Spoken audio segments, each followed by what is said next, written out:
જી men's 2026માં phonics ઇન્સ્ટિટ્યૂટનો ફરી એકવાર ડંકો સમગ્ર વડોદરામાં પ્રથમ ક્રમાંક પ્રાપ્ત કર્યો। જી મેન્સ 2026ના પ્રથમ ચરણમાં વડોદરાનું ગૌરવ વધારતા ફોનિક્સ ઇન્સ્ટિટ્યૂટના વિદ્યાર્થી દેવ પ્રજાપતિએ 99.967% સાથે સમગ્ર વડોદરા શહેરમાં પ્રથમ ક્રમાંક મેળવી ગુજરાતભરમાં સંસ્થાનો ડંકો વગાડ્યો છે। આ સાથે જ ફોનિક્સ ઇન્સ્ટિટ્યૂટે પોતાની ગત વર્ષની પરંપરા જાળવી રાખતા આ વર્ષે પણ ઉત્તમ પરિણામો આપ્યા છે। સંસ્થાના કુલ 32 વિદ્યાર્થીઓએ 99% વધુ ગુણ પ્રાપ્ત કરી શહેરમાં તેજસ્વી તારલાઓની શ્રેણીમાં સ્થાન મેળવ્યું છે। સંસ્થા તરફથી આશા વ્યક્ત કરવામાં આવી છે કે જી મેન્સ એપ્રિલ 2026ના દ્વિતીય ચરણમાં પણ વધુ વિદ્યાર્થીઓ સફળતા મેળવી દેશની પ્રતિષ્ઠિત સંસ્થાઓમાં પ્રવેશ મેળવે અને ઉજ્જવળ ભવિષ્ય બનાવે। વડોદરાના મકરપુરા, અટલાદરા, કલાલી, હરણી સહિતના વિસ્તારોમાં કાર્યરત ફિનિક્સ ઇન્સ્ટિટ્યૂટ છેલ્લા 15 વર્ષથી વિદ્યાર્થીઓને શ્રેષ્ઠ શિક્ષણ આપી રહ્યું છે। સંસ્થાના ફાઉન્ડર અને ડિરેક્ટર મુકેશ દાદવાણીએ જણાવ્યું હતું કે ફિનિક્સ માત્ર કોચિંગ સંસ્થા નથી પરંતુ વિદ્યાર્થીઓના સર્વાંગી વિકાસ માટે પ્રતિબદ્ધ એક શૈક્ષણિક પરિવાર છે। ગત વર્ષોમાં સંસ્થાના વિદ્યાર્થીઓએ જીઈઈ, નીટ, એચએસસી બોર્ડ, ગુજકેટ અને એસએસસી બોર્ડમાં પણ ઉત્તમ પરિણામો આપ્યા છે। ફોનિક્સ પોતાના 2 ટાઈમ ટીચિંગ મોડલ, સર્વોત્તમ સ્ટડી મટીરિયલ, નિયમિત ટેસ્ટ અને સચોટ મૂલ્યાંકન પદ્ધતિ દ્વારા સતત સફળતા હાંસિલ કરી રહ્યું છે।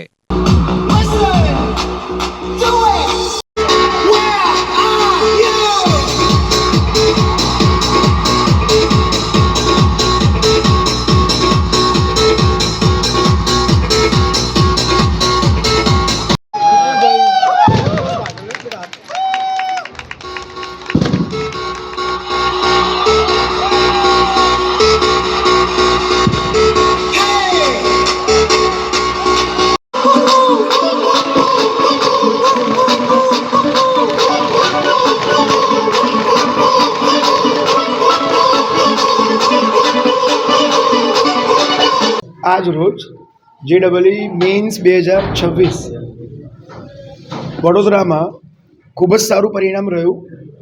હું મુકેશ દાદવાની, ફિનિક્સ ઇન્સ્ટિટ્યૂટના ડાયરેક્ટર। વડોદરામાં ફિનિક્સના 32થી વધારે વિદ્યાર્થીઓ 99 PR મેળવી લાયા છે અને વડોદરા ફર્સ્ટ દેવ પ્રજાપતિ 99.96 સાથે જેડબલઈ મેન્સ 2026માં ફર્સ્ટ વડોદરા રહેલ છે।